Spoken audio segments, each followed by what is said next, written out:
For today's video guys, meron ako ditong gagawa tayo ng cheese munay.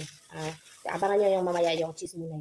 Ito ay ginawa kong 2 cup na flour, 1/4 sugar, 1/4 oil, and then 2 spoon of milk. Then 1 spoon of then salt. Mula siya akong gibutang ani. Lagi mo og dough. So ato na ni siyang gimasa, anya ato na siyang butangan og cheese.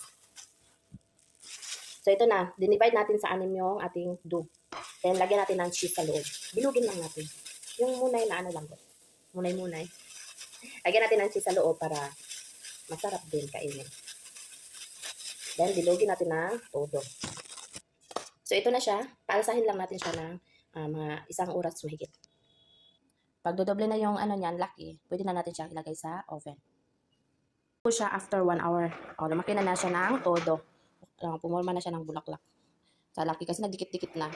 So ready na ito for oven. Lagyan natin siya ng ano sa taas. Itlog, binating itlog. So, nilagyan na natin ng sesame. Binating itlog, tapos sesame.